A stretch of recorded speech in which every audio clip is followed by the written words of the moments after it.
Hello everyone. So today we are going to again continue with the same content, that is your independent event and few of very important problems that are lying ahead of you. And these are really very important one because they have been in board examination on one time or the other you can say, मतलब year after year इनमें से कोई ना कोई problem आपके पास वहाँ पे आई हुई है, तो इनको बहुत ही अच्छे तरीके से आपने समझ के चलना है। देखिए यहाँ पे हमारे पास क्या दिया गया है। सबसे पहले हमें यहाँ पे दिया गया है कि probability of hitting a target by 3 marksman, probability of hitting a target by 3 marksmen, that is 1/2, 1/3, 1/4 respectively. Then what is the probability that at maximum 2 will hit the target, 1 and only 1 will hit the target, none will hit the target. तो that is something given here. देखो पहली बात तो there are 3 marksmen, okay, 3 shooter हैं आपके पास, they are shooting, okay, shooting one particular target. तो जो उनका वहाँ पे टारगेट को हिट करने का प्रोबेबिलिटी है that is given 1/2, 1/3, 1/4 respectively. पहली बात तो ये जितने भी ये शूटर्स होते हैं, ठीक है, जितने भी मार्क्समैन होते हैं, मान लीजिए ये किसी भी कंपटीशन में जो है पार्टिसिपेट कर रहे हैं, तो जो इनका पार्टिसिपेशन है या जो इनका हिटिंग करने का जो वो आपके पास क्राइटेरिया है वो टोटली इंडिपेंडेंट है, ठीक है। तो मतलब ये नहीं कि अगर एक ने हिट किया तो दूसरा वहां पे डेफिनेटली हिट करेगा या उससे हिट होगा ही नहीं। तो जो उनका वो एक एफर्ट है वो आपके पास वहां पे क्या इंडिपेंडेंट इवेंट है। तो ये जो आपके पास है probability of hitting a target by 3 marksmen, that is 1/2, 1/3, 1/4 respectively, ये आपके पास यहाँ पे क्या है, ये जो आपके पास इवेंट हो रहे हैं these are happening independently। तो पहली बात तो आपको ये माइंड में रख के चलना पड़ेगा यहाँ पे। तो हमारे पास यहाँ पे क्या है, मान लीजिए मेरे पास यहाँ पे जो 3 इवेंट है, ए आपके पास यहाँ पे क्या है, ए बी एंड सी, ये मैंने 3 इवेंट्स यहाँ पे एज्यूम कर लिए फिलहाल के लिए। तो अगर मैं ये 3 इवेंट्स यहाँ पे एज्यूम करूंगा तो यहाँ पे क्या आएगा आपके पास, हम 3 मार्क्समैन मान लेते हैं ए बी एंड सी। तो यहाँ पे क्या है, A hits the target, B event हम मान लेते हैं B hits the target, and then C event क्या है, सी हिट्स द टारगेट। तो अब इनके टारगेट हिट करने का प्रोबेबिलिटी आपको क्या दिया है, what is probability of A hitting the target 1/2, probability of B hitting target 1/3 and probability of C hitting target 1/4। तो that is the probability of hitting the target. तो what is probability of not hitting the target, ये आपके पास यहाँ पे क्या होगा, 1 में से सब्ट्रैक्ट कर दो। तो व्हाट इज प्रोबेबिलिटी ए बार, 1 में से माइनस कर दो, 1 - 1/2, तो it is non happening. What about probability B bar, again to be subtracted from 1, 2/3, and when you calculate probability of non happening of C event, it will turn out to be equal to 3/4। ये value मेरे पास यहाँ पे कहेगी 3/4 आ जाएगी। तो जब आपने ये काम कर लिया, अब मैंने प्रीवियस मॉड्यूल में भी एक बात की थी, remember when there are 3 events A B and C, तो what is the possibility all these 3 can happen, only 1, okay, all 3 can happen, any 2 can happen, let it be like that, like A and B they are happening here, A and C happening here, only B and C happening here, then आपके पास हो सकता है at a time only 1 is going to happen। तो मतलब यहाँ पे क्या है, उनमें से एक ही हैपन हो रहा है, B and C नॉट, या फिर आपके पास यहाँ पे क्या है, only B is happening, A and C not, and then आपके पास यहाँ पे क्या है, only C is happening, A and B not. And what is the other possibility, आपके पास अगला पॉसिबिलिटी ये भी है कि आपके पास तीनों के तीनों डोंट हैपन। तो अगर मैं इन सब के प्रोबेबिलिटीज को निकाल के ऐड कर दूं तो जो इनका सम होता है वो यहाँ पे 1 होता है। ये हमने प्रीवियस मॉड्यूल में डिस्कस किया था। तो मतलब मैंने क्या किया, मैंने इन सब के प्रोबेबिलिटीज को निकाला और उनको मैंने क्या कर दिया, ऐड कर दिया। तो ये जो सम आएगा, ये सम मेरे पास यहाँ पे ऑन द होल क्या आएगा, 1 के इक्वल आएगा। That is all I can say। तो calculate probability of every event, sum up, उनका sum यहाँ पे क्या आएगा 1। Anyhow, this will be handy to you in solving various problems। Let me check which are of such a type। Okay, इनमें हमारे पास ये relation लगेगा ही लगेगा। जैसे मैं आपको पहला पार्ट कहता हूँ, probability that at maximum 2 will hit the target। सुनो यहाँ पे, probability that at maximum 2 will hit the target।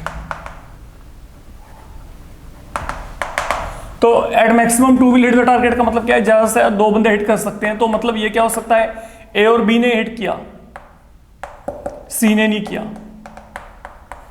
या फिर ए और सी ने हिट किया, B is not hitting the target, या फिर आपके पास यहाँ पे क्या है, ए ने हिट नहीं किया है लेकिन B and C hitting the target. तो यहाँ पे देखो, यहाँ पे A not hitting, then B not hitting, C not hitting. तो at maximum 2 will hit the target का मतलब यहाँ पे क्या है, ज्यादा से 2 बंदे टारगेट को हिट कर सकते हैं, हो सकता है उससे कम भी करें। तो at maximum 2 will hit the target का मतलब क्या है, कम से okay at maximum 2 will hit the target का मतलब यहाँ पे यह है कि ज्यादा से ज्यादा वहां पे 2 बंदे जो है वो टारगेट को हिट करके चलेंगे। एट मैक्सिमम 2, ज्यादा से ज्यादा 2, उससे कम भी हो सकते हैं। तो उससे कम का मतलब यहाँ पे क्या, देखो यहाँ पे 2 पर्सन हिटिंग द टारगेट। हो सकता है कि वहां पे एक ही बंदा टारगेट को हिट करे, like only A is hitting, या फिर क्या हो सकता है ओनली बी इज हिटिंग,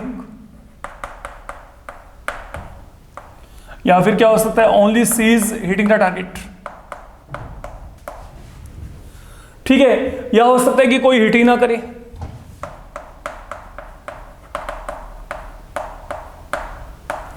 तो ये बनता है। तो अगर मैं कहता हूं कि मेरे पास यहां पे ये 3 बंदे हैं ए बी एंड सी, इनमें से at maximum 2 will hit the target, at maximum 2 can hit, ज्यादा से ज्यादा 2 बंदे हिट कर सकते हैं, हो सकता है एक करे, हो सकता है कोई भी ना करे। इसका मतलब हमारे पास यहां पे ये है, that is how you need to go ahead with the things here.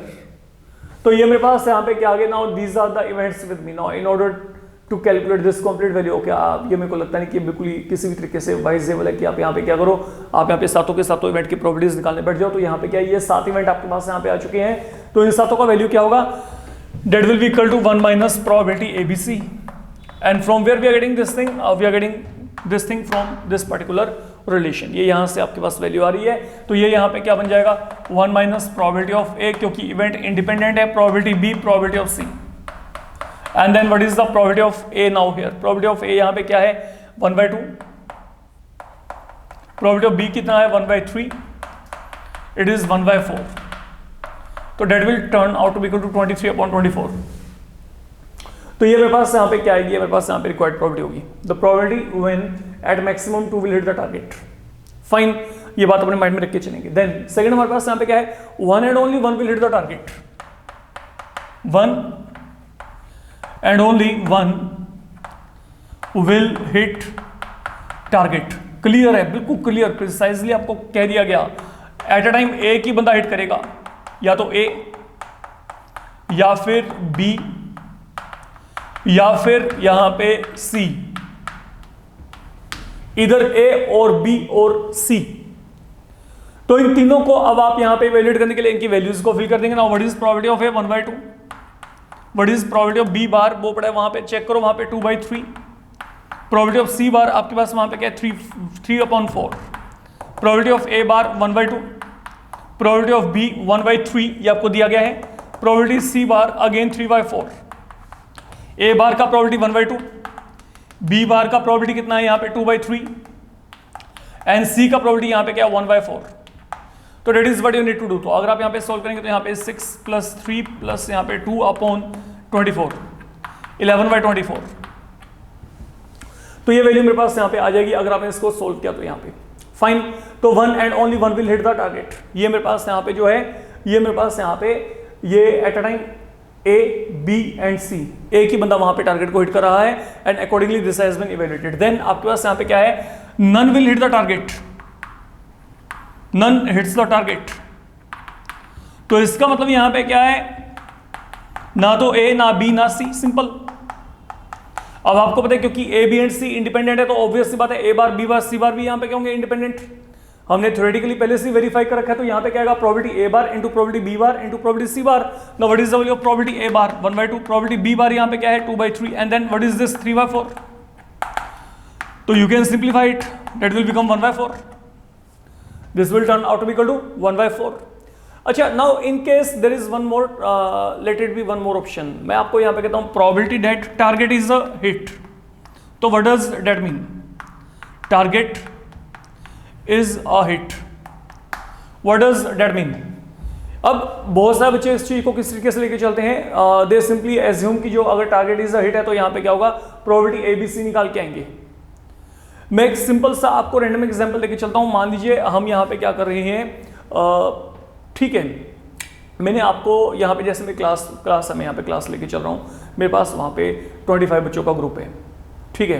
Actually 25 तो बहुत ज़्यादा है, मैं यहाँ पे कहता हूँ कि मेरे पास यहाँ पे क्या है, मेरे पास यहाँ पे 5 बच्चों का ग्रुप है, फिलहाल के लिए मान लेते हैं, ठीक है। छोटे लेवल पे चलते हैं, आप उसको अपने आप ही फिर बड़े स्केल पे अपने आप सोच के चलेगा कि कैसे चलेगा काम। मान लीजिए 5 बच्चे मेरे सामने बैठे हैं, मैंने क्या किया, मैंने उनको एक प्रॉब्लम असाइन कर दिया कोई भी, ठीक है।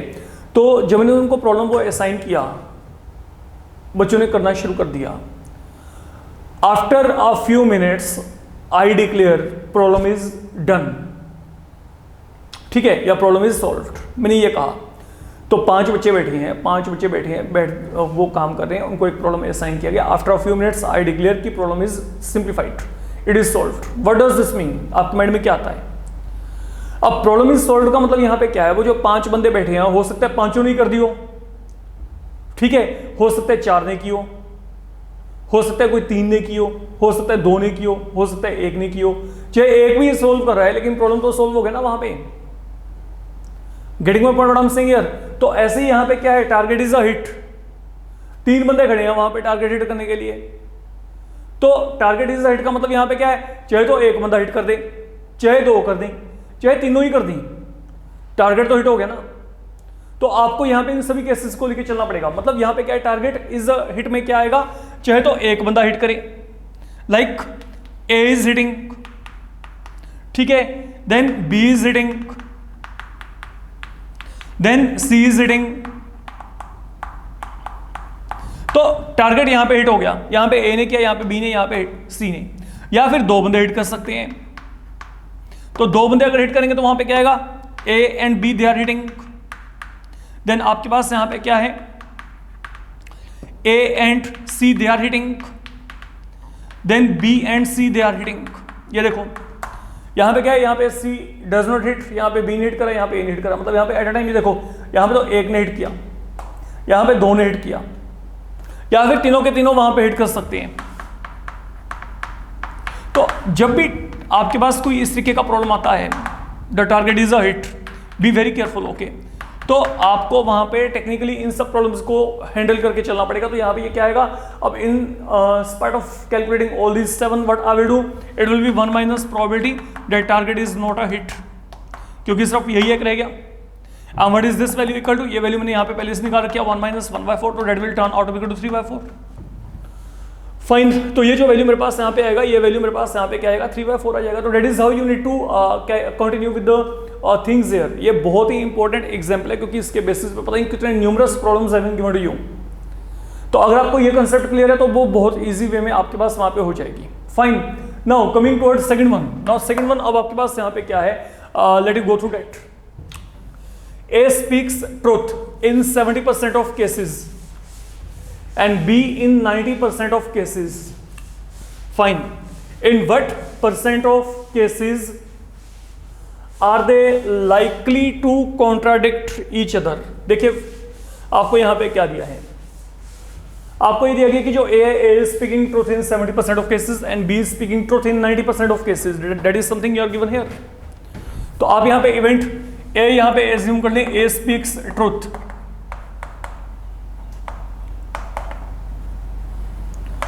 एंड बी इवेंट आप यहां पे मान लीजिए B speaks truth.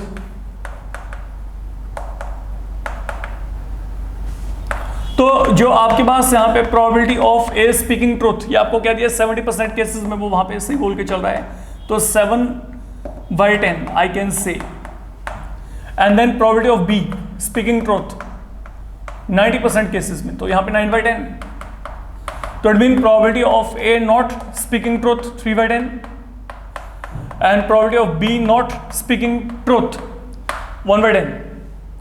I reach up to here, A not speaking truth 3/10, B not speaking truth 1/10, we reach up to here. Now once are done up to here, in what percent of cases are they likely to contradict each other? Okay, तो एक काम करते हैं, देखिए probability that they contradict each other. अब contradict का मतलब यहां पे क्या है, देखिए मान लीजिए कोई एक मैटर है, एक मैटर पे 2 बंदों का अलग अलग राय होना, मतलब जो एक बंदा कह रहा है दूसरा बिल्कुल उसके ऑपोजिट कह रहा है, ये कॉन्ट्राडिक्शन है। तो मतलब उस केस में क्या होगा, अगर एक सच बोल रहा है तो दूसरा झूठ, अगर ये सच बोल रहा है तो ये झूठ बोल रहा है। तो जब मैं आपको कहता हूं कि they are contradicting each other, तो इसका मतलब यहां पे क्या है, if A is speaking truth B is not. ठीक है, तो ये कॉन्ट्राडिक्टरी हो गए। मतलब एक मैटर को ए तो सपोर्ट करता है लेकिन बी नहीं सपोर्ट कर रहा। A is speaking truth but B is not.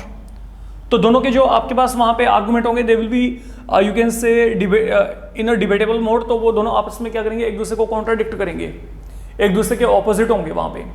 Same pattern पे अगर मैं यहां पे कहता हूं, या फिर ये हो सकता है कि A is not speaking truth but B is, तो that is the contradiction there. तो ये मेरे पास यहां पे क्या करना, what is the probability of A, you can check 7/10। Probability B bar आपके पास यहां पे क्या 1/10। ए बार का प्रोबेबिलिटी आपके पास यहां पे क्या 3/10। And what about B, B का प्रोबेबिलिटी यहां पे क्या 9/10। तो अगर आप इसको सोल्व किया तो यहां पे क्या आएगा 34/100। 27 में 7 ऐड किया तो यहां पे 34 आ गया। तो इट मीन आपके पास यहां पे क्या है, they contradict each other in 34% of cases. या 34% ऑफ केसेस में एक दूसरे को कॉन्ट्राडिक्ट करेंगे। अच्छा, सपोज अगर मैं आपको यहां पे कहता probability that they agree each other, अगर वो दोनों एक दूसरे के साथ एग्री करते हैं। Now what does that mean. अब यहां पे भी एक प्रॉब्लम है। बच्चे ये कह सकते हैं कि ठीक है यहां पे ए एंड बी, क्योंकि एग्री का मतलब क्या है, दे आर स्पीकिंग ट्रूथ। सुनिए, एक मैटर है, एक मैटर पे अगर दो बंदे वहां पे एग्री करें तो इसका मतलब क्या है, या तो दोनों सच बोल रहे हैं या फिर दोनों झूठ बोल रहे हैं। एग्री के भी दो आपके पास वहां पे पहलू होंगे, उसको चेक करके चलना है आपने। तो अगर एक पर्टिकुलर मैटर पे दो बंदे आपस में क्या कर रहे हैं, एक ही लैंग्वेज बोल रहे हैं, या तो दोनों सच है या फिर दोनों वहां पे क्या है, झूठ है। तो मतलब या तो वहां पे क्या है, या तो दोनों के दोनों यहाँ पे क्या, दे आर स्पीकिंग ट्रूथ और they are not speaking truth. तो ये आपको यहाँ पे इवेंट्स लेके चलने पड़ेंगे जब वो दोनों क्या करेंगे, एक दूसरे को एग्री करेंगे।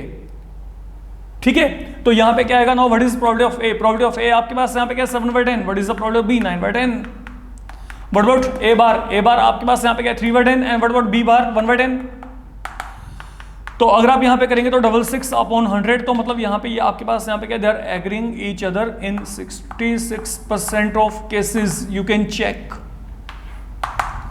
तो वैसे भी क्लियर है, अगर 34% में वो आपके पास 34% केसेस में एक दूसरे को कॉन्ट्राडिक्ट करते हैं, तो बाकी कितने बचे 100 में से माइनस करेंगे तो ये तो आएगा आपके पास वहां पे। तो that is how things have to be done here. I hope कि ये काम आसान है, आप यहाँ पे कर सकते हैं। तो ये दो ही केस बनते हैं, या तो आपके पास वहां पे कॉन्ट्राडिक्ट या फिर एग्री। एग्री का मतलब क्या है, इधर बोथ स्पीक ट्रूथ और बोथ डोंट। कॉन्ट्राडिक्ट का मतलब क्या है, अगर एक सच बोलता है तो दूसरा वहां पे झूठ है। और अगर ये आपके पास यहाँ पे दो केसेस इस तरीके से यहाँ पे बन जाने हैं। Now anyhow coming toward third one. Third one हमारे पास यहाँ पे क्या है, let we check it out. The probability that critics A, B and C will approve the publication of a book. They are 1/2, 2/3 and 3/4 respectively. Okay. Critics आपको पता है, जो आपके पास यहाँ पे क्या है, ये अपने रिव्यू देके चलते हैं किसी भी बुक को पढ़ने के बाद। मतलब जो क्रिटिसाइज करते हैं, क्रिटिसिज्म के फॉर्म में इसको लेके चल सकते हो। उन्होंने पढ़ना है और पढ़ के वहाँ पे बोलना है, फाइन, कि बुक पढ़ने लायक है कि नहीं, उन्होंने अपने रिव्यू देके चलने हैं। तो हमारे पास यहाँ पे क्या है, the probability that critics A, B and C will approve the publication of a book, they are 1/2, 2/3, 3/4 respectively. Okay fine, हम शुरुआत यहीं से करते हैं। हम ए इवेंट मान लेते हैं कि जो क्रिटिक ए है approves the publication of book.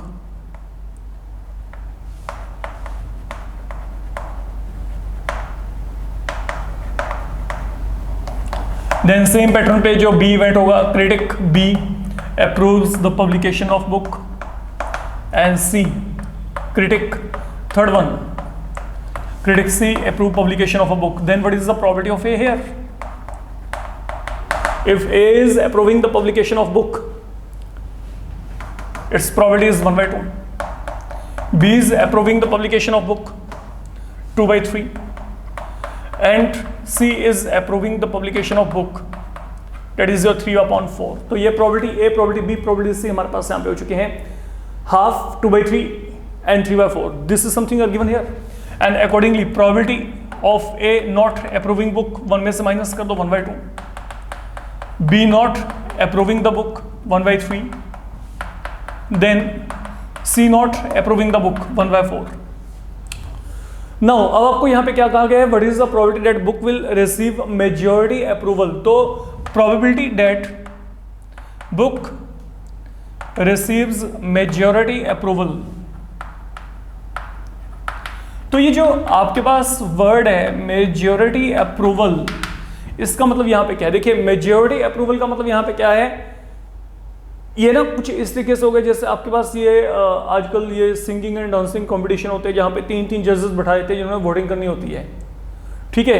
तो जब वो वोटिंग करते हैं तो कोई भी बंदे का सिलेक्शन कैसे होता है, जब 3 में से कम वहां पे 2 वहां पे क्या करें, यस कर दें, तो वो क्या हो गया मेजॉरिटी अप्रूवल।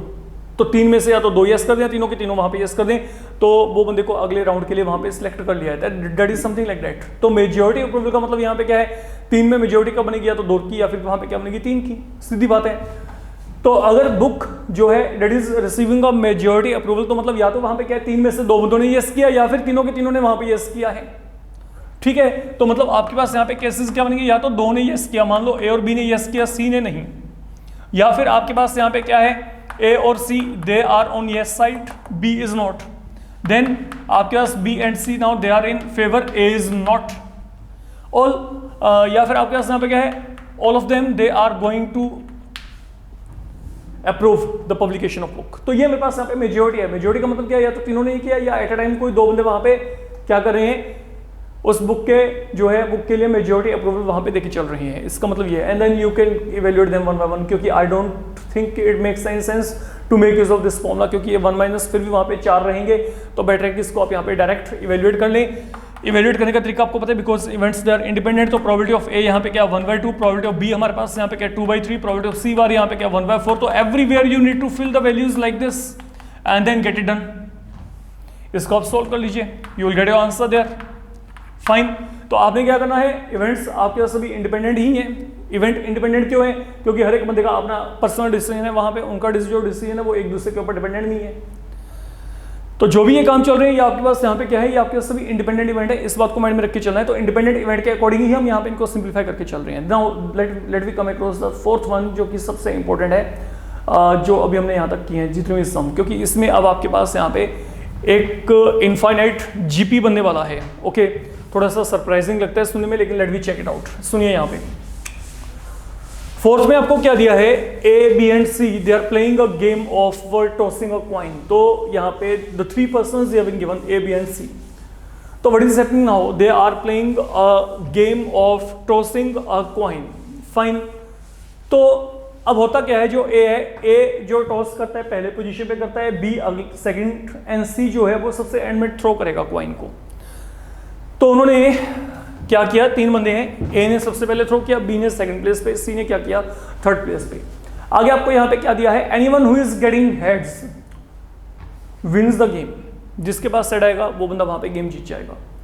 इफ जो आपके पास यहाँ पे A is going to begin the game, मान लो ए ने जो है, ए ने गेम को शुरुआत की, ए से की गई है गेम की शुरुआत, then what are their respective chances of winning that particular game. तो उनके वहां पे रिस्पेक्टिव चांसेस क्या हैं, उस गेम को जीतने के चांसेस क्या उनके। देखिए पहली बात तो हम यहाँ पे सम को 1 बाय 1 लेके चलते हैं। पहली बात तो हमारे पास यहाँ पे क्या है, ए बी एंड सी। हमारे पास यहाँ पे जो इवेंट है, इवेंट आपको इंटरेक्ट वे में खुद फॉर्मुलेट करने पड़ेंगे। आपको यहाँ पे क्या दिया गया है, anyone who gets a head wins the game. देखो anyone who gets head wins the game and what are their chances of winning the game. तो मतलब आपका इवेंट यहाँ पे पड़ा है, ठीक है। आप यहाँ पे क्या करो, मान लो जो वहां पे बंदा ए, जो ए पर्सन है, okay, A gets head on throw of a coin, then B gets a head on throw of single coin. तो इन सब का जो प्रोबेबिलिटी होगा वो यहाँ पे प्रोबेबिलिटी क्या होगा 1/2। बी अगर वहां पे उसको हेड मिलता है तो उसका प्रोबेबिलिटी भी क्या आएगा 1/2, and same thing is with C. और अगर मैं यहाँ पे कहता हूँ कि आपके पास सिंपल सी बात है, अगर आप एक कॉइन को थ्रो करेंगे तो वहाँ पे हेड आने की प्रोबेबिलिटी क्या होती है 1/2 होती है, that is what I done. तो कुछ भी नहीं आ रही है यहाँ पे। तो अगर ये मेरे पास यहाँ पे प्रोबेबिलिटी ऑफ गेटिंग हेड यहाँ पे क्या है 1/2 इन ईच केस, तो यहाँ पे probability of not getting head है आपके पास यहाँ पे क्या है, not getting head mean they are going to get a tail, that is 1/2 each, 1/2 each, 1/2 each. You can check, fine. अब हमने करना क्या है, what are their respective chances of winning the game. मान लीजिए मैं बात करता हूं probability that A wins the game. आप ना पहले तो ये सोच के चलो, मैं यहां पे ना कुछ बातें करके चल रहा हूं जो आपको समझ के चलनी है, ये बहुत ही इंपॉर्टेंट पार्ट है। देखिए यहां पे 3 पर्संस हैं, ए बी एंड सी।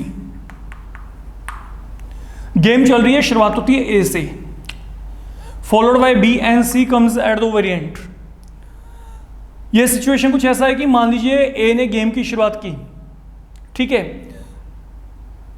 फिलहाल के लिए ए ने गेम से बिगिनिंग की, अगर तो उसके पास हेड आ गया तब तो वो वहीं पे जीत गया, अगर हेड नहीं आया तो फिर किसकी टर्न आएगी, फिर बी की टर्न आएगी, then B will be throwing, ठीक है। अगर बी के पास वहां पे हेड आ गया तो B will win the game, अगर उसके पास भी हेड नहीं आया तो किसके पास जाएगा, कॉइन सी के पास, सी थ्रो करेगा, अगर उसके पास वहां पे हेड आ गया तो he will be winning the game, otherwise what will happen, coin will again be going to A. तो मतलब फिर बाद में ए की टर्न फिर यहां पे आ जाएगी, ए को हेड मिल गया, ए जीत सकता है यहां पे, अगर ए को हेड ना मिला फिर क्या होगा, ए जो है कॉइन किसको देगा, बी को देगा, फिर बी की टर्न, उसके बाद C turn, then A turn, B turn, C turn. तो दिस इज द वे, ये आपका एक चेन बन गया पूरे का पूरा, ठीक है। देखो मान लो यहाँ पे ए को हेड नहीं आया, बी को भी नहीं आया, सी को भी नहीं आया, A is not getting head, B is not getting, C is not getting, again A B C they not getting. तो व्हाट इज हैपनिंग, ये प्रोसेस तो चलता रहेगा, क्या पता कि कब आए जाके वहां पे, एंड दैट इज व्हाई हमारे पास यहाँ पे एक इनफाइनाइट जो है सीरीज यहाँ पे बन जाता है। अब हमने यहाँ पे बात करनी है, देखो now what I want A to be in winning mode, मेरे को ए जो है, ए को मेरे को जीतते हुए देखना है, I want A to be a winner. Fine, हम देखते हैं कि ए कहां पे जीत सकता है। पहले तो हम ए की बात करते हैं। पहली बात, जो गेम है, गेम की शुरुआत की ए ने, हो सकता है कि ए पहले थ्रो में ही वहां पे हेड अटेन करके वहां पे गेम को जीत जाए, गेम वहीं पे खत्म हो जाएगी। अगर ये ना हुआ फिर क्या होगा, फिर ए को दोबारा से वेट करनी पड़ेगी अपनी टर्न की, कब, ये देखो क्या होगा फिर इन दैट केस, अगर ए पहले थ्रो में नहीं जीतता तो उसकी टर्न यहां पे आएगी दोबारा से, then he can think of winning at this position. तो मतलब up to that time he will be praying कि इनका भी हेड ना आए, इनका भी हेड ना आए, इनका भी हेड ना आए, ठीक है। मतलब देखो, अगर मैं कहता हूं कि ए को अपना जो है दोबारा से थ्रो करना है, अपने द्वारा से थ्रो करने का जो वेट करना है, तो टिल दैट टाइम ना तो बी ना ही सी के पास वहां पे हेड आए, ये क्लियर है वहां पे, only then he will be getting a turn again. अब मेरे को क्या करना है, मेरे को यहाँ पे ए को विनिंग मोड में देखना है, तो ए कहां पे जीतेगा, मैं ये बात कर रहा हूँ, ए या तो पहली बार में जीत जाएगा, या फिर क्या होगा, देखो पहली बार थ्रो किया, no head, no head, no head, अब यहां पे ए की टर्न आ गई, जब ए की टर्न आई उसने साथ में वहां पे हेड अटेन कर लिया, तो ए कैन विन हियर। अब अगर यहां पे भी ना जीता तो फिर क्या होगा, फिर आप इस बंदे को यहां तक अपनी वेट करनी पड़ेगी, मतलब फिर क्या होगा, पहली बार ए ने थ्रो किया, no head, no head, no head, no head, no head, no head, here comes turn of A and A can win there. तो यहां पे क्या आएगा, now third time it will be A bar, B bar, C bar, A bar, B bar, C bar, and here A can win. तो हम क्या करें, हम यहाँ पे हर जगह पे ए को विनिंग मोड में देख रहे हैं। तो हुआ क्या, पहले ए की टर्न पहले प्लेस पे, देन फोर्थ प्लेस पे, देन सेवंथ प्लेस पे, देन 10th प्लेस पे। जब जब उसकी टर्न आएगी हम वहां पे हर एक टर्न को ये मान के चल पड़ेंगे, जब जब उसकी टर्न आएगी तो वहां पे हम उसको क्या करेंगे, विनिंग मोड में रख के चलेंगे, क्योंकि मेरे को यहाँ पे ए के विनिंग चांसेस निकालने हैं। अब ये देखो जितने भी ये इवेंट है, ओके, जितने भी आपके पास ये सब कुछ इवेंट्स हो रहे हैं, these are responsible for winning of A. तो इनमें से कोई ना कोई एक तो पक्का हो सकता है वहां पे, ओके, कोई भी एक चांस। तो यहाँ पे क्या है, इधर दिस वन और आपके पास अपकमिंग वन, तो इन सबको आपको यहाँ पे ऐड करना पड़ेगा। All these they are to be taken into account, इन सभी की प्रोबेबिलिटीज को हम ऐड करेंगे। अब अगर मेरे को इसको सोल्व करना है तो ये देखो, प्रोबेबिलिटी ऑफ ए यहाँ पे क्या 1/2, इंडिपेंडेंट इवेंट है तो यहाँ पे क्या आएगा, A bar probability, B bar probability, C bar into probability of A. तो अब बाय चांस यहाँ पे क्या है, अगर मैं इसको अलग अलग करके लिखता भी हूँ तो यहाँ पे चाहे ए बार है, चाहे बी बार है, चाहे सी बार है, चाहे ए है, ये सबका प्रोबेबिलिटी 1/2 है। तो आपके लिए ज्यादा आसान काम है यहाँ पे, ये क्या बनेगा 1/2 into 1/2 into 1/2 into 1/2, that will become 1/2 power 4, क्योंकि इवेंट क्या है, इंडिपेंडेंट। अब यहाँ पे क्या 1 2 3 4 5 6 7, तो यहाँ पे क्या आएगा 1/2 पावर 7 प्लस अप टू सोन। तो what is that, N infinite GP. और अगर मैं किसी भी इनफाइनाइट जीपी की बात करता हूं तो इनफाइनाइट जीपी के लिए सम का फॉर्मूला क्या होता है, a upon 1 minus r. a क्या होता है पहला टर्म, r क्या होता है कॉमन रेशियो।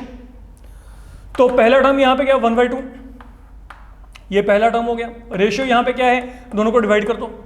अगर आपने 1/2 पावर 4 को 1/2 से डिवाइड किया तो यहाँ पे क्या आएगा 1/2 क्यूब।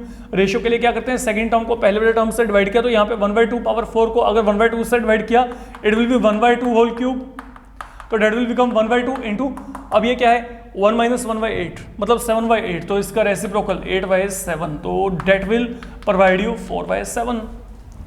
अगर आप इसको सोल्व करेंगे तो ये वैल्यू आ जाएगी। रिमेंबर रेशियो निकालने के लिए दोनों को डिवाइड कर दो, 1/2 ये आपके पास यहाँ पे क्या 1/2 power 4 1/2 that is your R value. तो आर वैल्यू क्या आएगी 1/2 whole cube. Now that is the probability of winning of A. अब सपोज मैं यहाँ पे चाहता हूँ कि जो है बी विंस। अब अगर बी के विनिंग चांसेस आपने चेक करने हैं, नाउ प्लीज बी केयरफुल, यहाँ से सिचुएशन आपको ज़्यादा क्लियर होगी। देखिए जब बी को आपने विनिंग सिचुएशन में देखना है तो याद रखिएगा गेम की शुरुआत ए ने की थी, ठीक है। तो ये देखो अब ए, देखो शुरुआत किसने की, ए ने। अगर मेरे को बी को विनिंग मोड में देखना है तो बी विल बी प्रेइंग कि ए को वहां पे हेड ना मिले। तो अब जब पहला थ्रो किया ए ने तो ए इज नॉट गेटिंग हेड, और जैसे ही बी की टर्न आई बी ने उसको क्या कर लिया, हेड में कन्वर्ट कर लिया।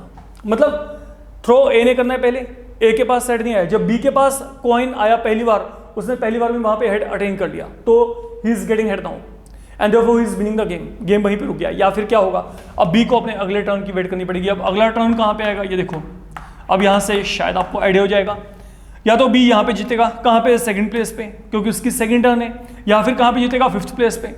तो जब वो 5th प्लेस पे जीतेगा तो उससे पहले हर बार वहां पे क्या है, वहां पे हेड नहीं आएगा, तो यहां पे क्या आएगा, it will be A bar, B bar, C bar, A bar, and now here B wins. Then finally आपके पास यहां पे क्या आएगा, अगर मैं आगे चलता हूं, अब यहां पे जो बी है ये देखो 2nd, 5th, 8th, अब 8th पोजीशन पे बी का जो है विनिंग जो आपके पास आपको टर्न मिल जाएगा। ये देखो यहाँ पे A bar, B bar, C bar, A bar, B bar, C bar, A bar, and then here B wins. यहाँ पे बी है, he is winning the game। तो यहाँ पे आपके पास यहाँ पे कहना हो this is again going to be an infinite GP. अब यहाँ पे देखो, यहाँ पे नंबर ऑफ आपके पास इस इवेंट में ये क्या है, ए बार बी, तो मतलब यहाँ पे क्या है, क्योंकि इंडिपेंडेंट है तो यहाँ पे ये प्रोबेबिलिटी क्या है 1/2, ये प्रोबेबिलिटी भी यहाँ पे क्या है 1/2, 1/2 इंटू 1/2, यहाँ पे क्या बनेगा 1/2 स्क्वायर, ये 5 है तो 1/2 पावर 5, देन यहाँ पे क्या आएगा 1/2 पावर 8। तो once again it has been an infinite GP. तो अगर ये इनफाइनाइट जीपी है फिर वही a/1 - r, तो a की वैल्यू क्या है, ये पहला टर्म है, पहला टर्म क्या है 1/2 स्क्वायर, तो यहाँ पे क्या आएगा 1/4, ये पहला टर्म हो गया 1/4, एंड 1 माइनस रेशियो वही है जो रेशियो यहाँ पे था। यहाँ पे देखो जो मेरा रेशियो यहाँ पे था, यहाँ पे क्या था 1/2 होल क्यूब, यही रेशियो यहाँ पे 1/2 होल क्यूब, तो यहाँ पे क्या गया 1/8। तो अगर आपने इसको सोल्व किया तो यहाँ पे क्या आएगा 1/4 इंटू यहाँ पे क्या आ गया 8/7, तो डेट विल बिकम 2/7। तो ये वैल्यू क्या आएगी 2/7 आ जाएगी। तो that is the probability of B winning the game. और अगर यही मैं यहाँ पे सी की बात करके चलता हूँ तो सी के केस में क्या होगा, okay I am not going to simplify it, I am simply telling you कि आपके पास यहाँ पे इवेंट्स कैसे बनेंगे। अब सी की टर्न कहाँ पे आएगी, सी कहाँ पे जीतेगा, या तो 3rd प्लेस पे, या फिर 6th पे, या फिर 9th पे। तो मतलब अगर सी को आपने विनिंग मोड में देखना है तो या तो सी को वेट करनी पड़ेगी अपनी टर्न की। देखो सिंपल बात है, सी अपने वेट करेगा अपने टर्न की, तो वो कहां पे आएगी 3rd प्लेस पे, मतलब 3rd प्लेस तक सब क्या है फेल हो रहे हैं, they are not getting any head there. Then आगे क्या है, जो सी है यहां पे 6th प्लेस पे कैन विन द गेम। तो यहां पे बिफोर डेट एवरी टाइम जो भी वहां पे थ्रो कर रहा है they are not going to get head there. यहां पे क्या आ गया, सी आ गया। Now C is again in this position getting a head। तो C अपनी टर्न जब उसकी आ रही है वहां पे उसको आपने हेड जो है अटेन करते हुए दिखाना है। This is all I can say. Then आपके पास आगे क्या आएगा, अब 9th टर्न आएगी बच्चे, तब तक ये देखो A bar, B bar, C bar, A bar, B bar, C bar, then A bar, then B bar, here C का टर्न आया और वहीं पे उसको हेड मिल गया। तो that is how things are to be taken into account. और अगर आप यहाँ पे इसको सोल्व करेंगे, इसको सोल्व करके जो मेरे पास यहाँ पे वैल्यू आएगा that will turn out equal to 1/7। ये प्रोबेबिलिटी क्या आएगी 1/7 आएगी। वैसे भी क्लियर है, जब ए और बी की जो विनिंग प्रोबेबिलिटी है वो यहाँ पे क्या है 4/7, 2/7, तो ये कितना हो गया 6/7। तो यहाँ पे सी की क्या आएगी 1 - 6/7, that is equal to 1/7, क्योंकि sum of all these probabilities, okay, that will be equal to 1, okay, A, B और C, इन तीनों के जो probabilities का sum होगा that will be equal to 1. जैसे previous केस में when they were contradicting and agreeing, है ना, with a certain matter, ये जो second problem था, same pattern पे यहाँ पे अगर मैं कहता हूँ book is receiving majority approval, book is receiving minority approval, दोनों का sum वहाँ पे क्या आएगा, 1 आएगा. तो things are happening like this only. Fine, तो ये आपके पास यहाँ पे जो प्रोबेबिलिटी आएगी बच्चे 1/7 आएगी. तो आपके पास यहाँ पे ये बहुत ही इंपॉर्टेंट प्रॉब्लम है, ये आपको अच्छे तरीके से आनी चाहिए. तो in this module we are doing only this much, enough for today. Thank you.